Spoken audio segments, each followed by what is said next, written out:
May mga pumila pa rin ng maaga sa labas ng Department of Agriculture sa Quezon City para makabili ng 20 pesos na kada kilo ng bigas.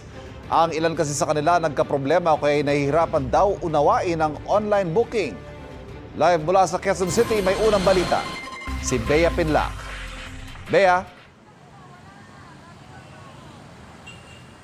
Ivan, may online booking system na pinapairal para makabili ng 20 pesos kada kilo ng bigas. Pero ang ilan nakausap natin dito sa BAI compound ng Department of Agriculture sa Quezon City, hirap daw na intindihin ito. Pero pumila pa rin para magbakasakali. Walang online appointment, walang stub na nakuha. Nagbabakasakali ang mag-asawang si Fernando at Annalyn na maagang pumila rito sa BAI compound para makabili ng 20 pesos kada kilo ng bigas.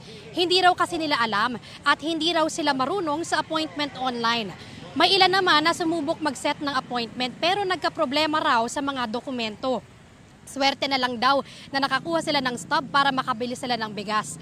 Kung mahirap para sa ilan ang pag-set ng appointment online, may iba na mas kampante na sa pila dahil nakapag-book na sila. Ibig sabihin daw kasi sila yung unang papapasukin.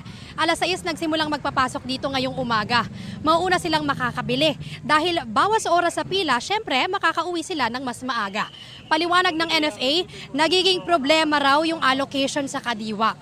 Kapag naubos daw kasi yung allocation, kailangan mag-request ulit, kaya raw nagkakadelay. Mas makampante ako dito sa ano.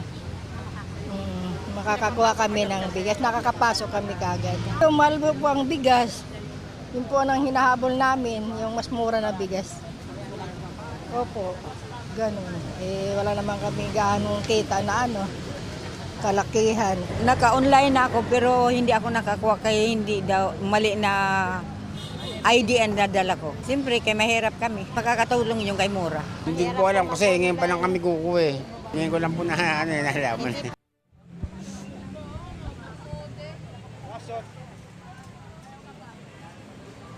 Ivan, mabilis naman yung usad ng pila rito sa labas ng BAI compound. Natira yung ilan dito na nakapag-book na ng appointment online. Gaya na lang ni Tatay Johnny. Tatay, gaano po ba kahirap yung pag-book online para sa inyo? Okay naman kasi bago lang ako, hindi ko lang alam na akan. Kasi ngayon lang ako nag-schedule.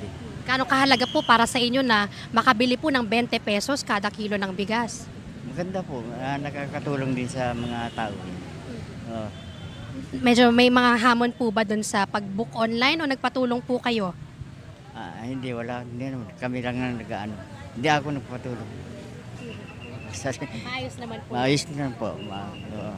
Yan lang, isa na lang si Tatay Johnny sa natira na lang na nakapila rito at meron naman siyang schedule ngayong umaga pero nakapila pa rin siya sa labas. So hinihintay na lang nila na makapasok sila para makabili na sila ng bigas na 20 pesos kada kilo. Yan ang latest mula rito sa Quezon City. Balik sa iyo, Ivan. Maraming salamat, Bea Pinlac.